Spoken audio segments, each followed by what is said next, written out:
Hey tubers, I'm going to get in on the 5 questions from 2 Christians for Atheists. This is the first video I've seen of theirs. I've seen everybody doing it, so I figured I'd play along. They seem very, very nice, or you seem that I'm going to do this as a response to their video directly. So, Epydemic2020, I believe is, pretty easy pronunciation. Okay, let's dive right in. We're Christians and we have 5 questions for atheists. Hopefully this will help us better understand to believe in God. Not what would be a good start, but what evidence would actually convince you. And when we say God, we're talking about a mind. She's talking about a mind, an all-loving, something non-contradictory, but you guys know what the question is. What evidence would there be? It wouldn't take much. If my dog was to speak English to me repeatedly for maybe a week, if somehow, well, I was gonna say a billboard on the moon that I could see with my, my small 3-inch. I couldn't prove that that was God.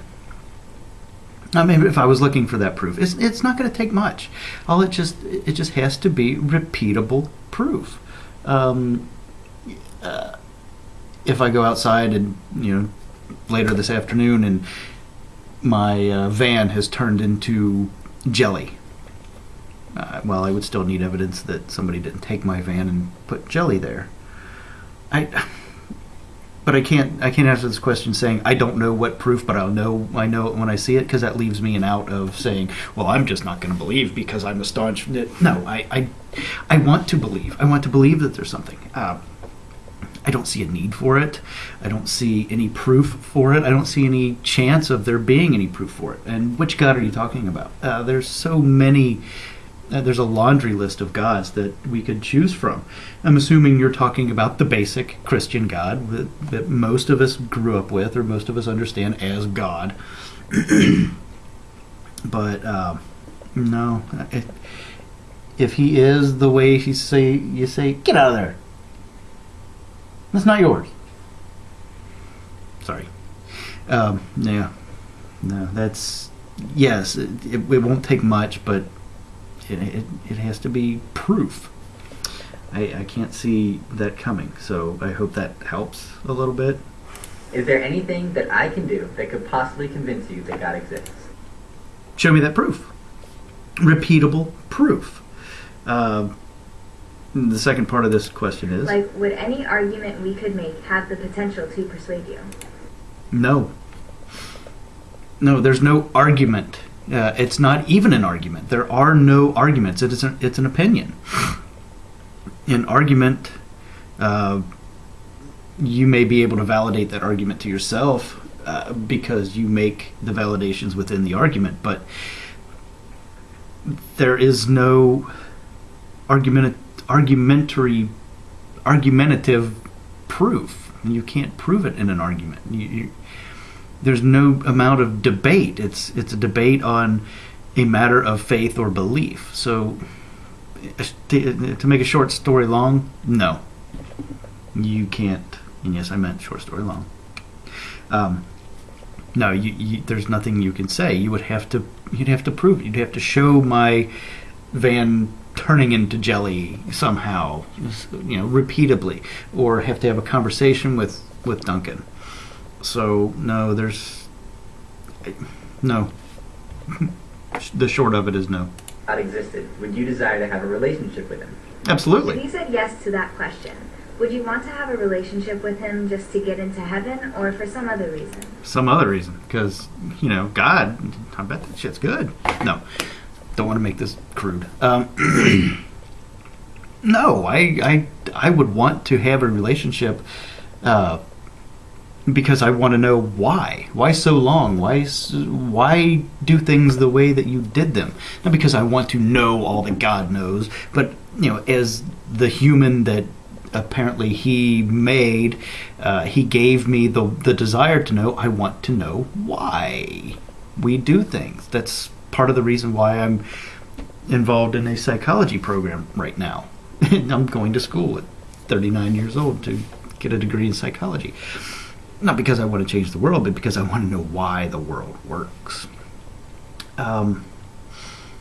The selfish reason to get into heaven just because of being, playing nice with the gatekeeper.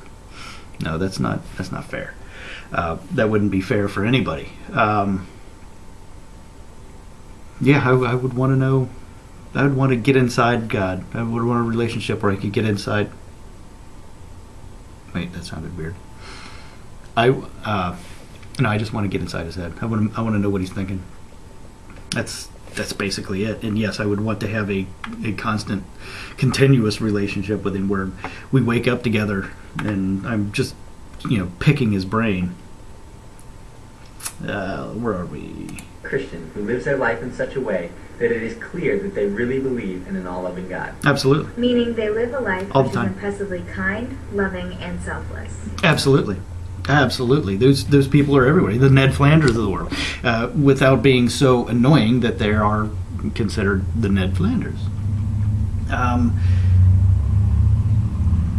You ask, meaning selfless, kind. Yes, people do that, and they go around thinking that God has done everything, and those are not the people that I have a problem with. I don't have a problem with people believing in God. I have a problem with what they do with that belief, when they try to force their beliefs upon other people, or make legislation, laws, or try to judge or regulate people's lives based on their religion, other than their own lives, of course.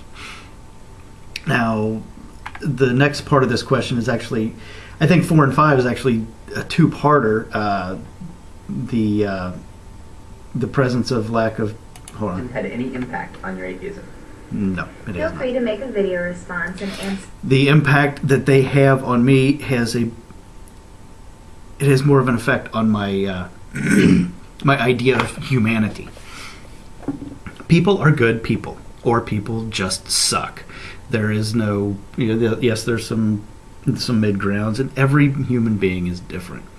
Everybody has a motivation for believing or feeling a certain way. Some people are fear, wishful thinking. It's what they were taught. Mine, I've gone through religions to try to find what was right for me, because I was actively looking for what was right for me. There's no, I didn't say, oh, there's nothing, so I'm just going to be an atheist. And believing in atheism is not believing in atheism. It's a blanket term that says, I have no faith. I have no belief in any kind of spiritual, supernatural, anything. And I think that Christians try to place the descriptor of atheism being a belief in, or people believing in atheism, because they have to try to wrap their brain around the belief system, because it's what they're used to. And I understand that. I've been there. But to answer 4 and 5, yes, those people who have those kind of beliefs are wonderful, wonderful people, because they're not the ones who are trying to change policy or get into government to change the world based on their religion. They are living their lives the best way that they know how. And I have friends like that, and the people that I hold dear to me, some of them are exactly like that. They do not try to convince me that I am wrong. They think that their all-loving God will eventually present himself to me if that's what God has planned, which is super fine. That's the way I would like to see it. I'm not trying to end religion. None of us are trying to end religion. Some of us are, but that's not the ultimate goal. The ultimate goal is to just get along without having to force anybody's opinions or beliefs upon another person. That is the short of it. That's the way I see it. I hope I helped. I hope I didn't ramble too much, but hey, stay grounded.